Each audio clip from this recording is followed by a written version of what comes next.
You know, as a police officer, I'm compelled to make this video. I've been in law enforcement for 10 years, and I'm speaking to my peers, other fellow officers, people in any kind of law enforcement position.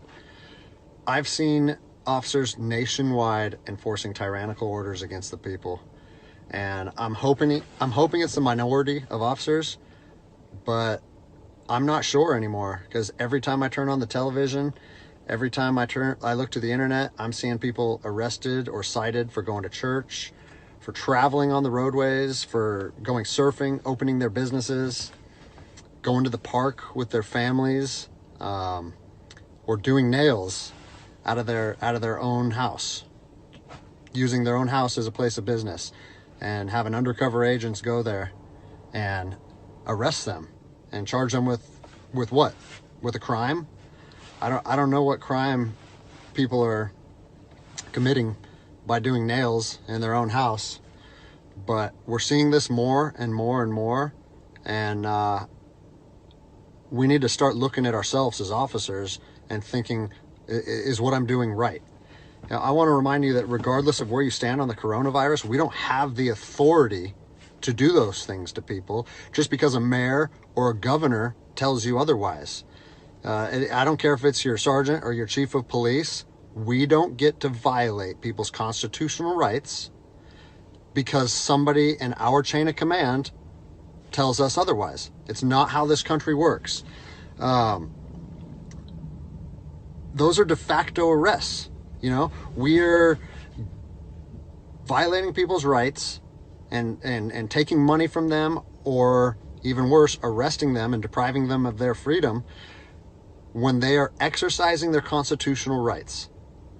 So let's talk about that. Let's read something right here off of the Declaration of Independence. All men are created equal. Among these, we have the right to life, liberty, and the pursuit of happiness. That to secure these rights, governments are instituted among men, deriving their power from the consent of the governed, meaning our power and any government official's power is derived from the people. Okay? We don't hold power over our citizens. It's contradictory to everything that our country stands for. And this is what I'm seeing. First Amendment rights, telling people they can't go to church, freedom of religion. Okay? Telling people they can't protest, freedom of assembly. Fourth Amendment violations, illegal traffic stops to check for papers. What are you, the Gestapo? Is this 1930s Nazi Germany? You don't get to stop people unless you have reasonable suspicion or probable cause that they have committed a crime. And I know people that have personally been stopped saying, we want to see papers showing that you're essential. David 2, copy a phone call. That is not how our job works, okay? What really has been pissing me off lately is the fact that these officers that are going out here and enforcing these tyrannical orders, what they're doing is they're putting my job and my safety at risk. Because what you're doing is you're widening the gap between public trust and law enforcement officers. And what that's going to do is it's going to, I mean, look at what's happened to law enforcement in the last 10 years. Less and less public trust, and more often than not, that is a result of isolated incidents that get blown out of proportion. They're not isolated anymore. They're happening every single day. And the thing that I want you guys to realize is that our power that we hold as law enforcement officers is nothing more than a facade. It's a badge and a gun. And people, you don't realize, if you haven't lived in anarchy, if you haven't seen combat, things can be stripped from people in a heartbeat. And that's what I'm afraid of. I'm afraid that these actions are going to wake a sleeping giant, i.e. the American people, okay? They are going to be put in a position where they won't have their rights trampled anymore. And us as law enforcement officers, we'll have our ability to enforce the law stripped from us in about 10 minutes. Okay?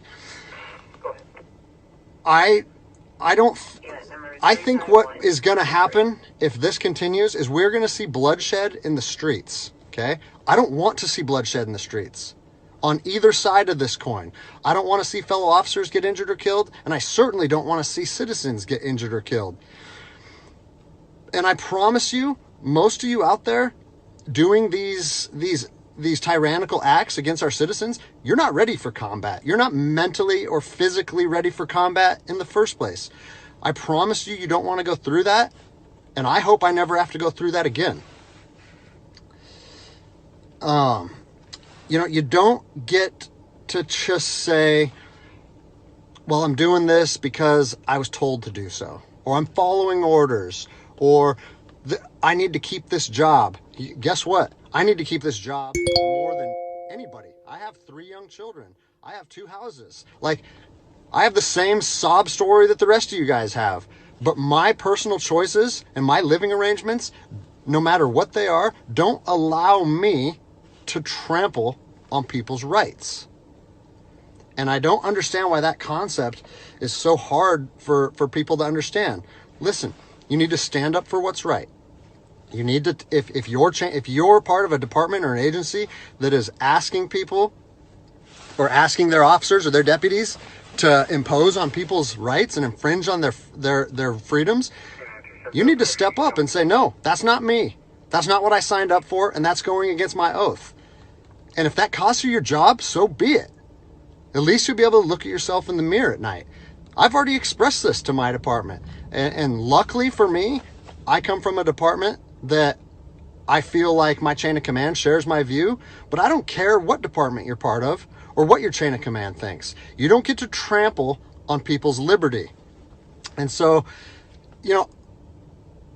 as a special operations veteran, I've fought on the streets of Iraq under the U.S. government's guise of freedom. And I'm telling you what, the American people are going to you are going to wake a sleeping giant, and they are going to fight 10 times harder for their freedom on their soil than anything you've ever seen before. And if that's something you're willing to face, then keep trampling on people's rights. But I promise you, the American spirit of defiance is going to rise again, and it's going to be a big problem for our country. So I'll leave you with this, something that I learned as an E-nothing in the Army. No matter what situation you're put in, if you look inside yourself and ask yourself one question, am I doing the right thing? You ask yourself that, you know the answer. And no amount of money or no order or law or anything should be able to make you go against doing the right thing. So I'm imploring officers to look inside themselves and ask themselves, is this what I want to be doing to my citizens? And I think the answer is clear. And if we all stand up together, guess what? It'll be a non-issue, no factor, because people and law enforcement will be united like we should be.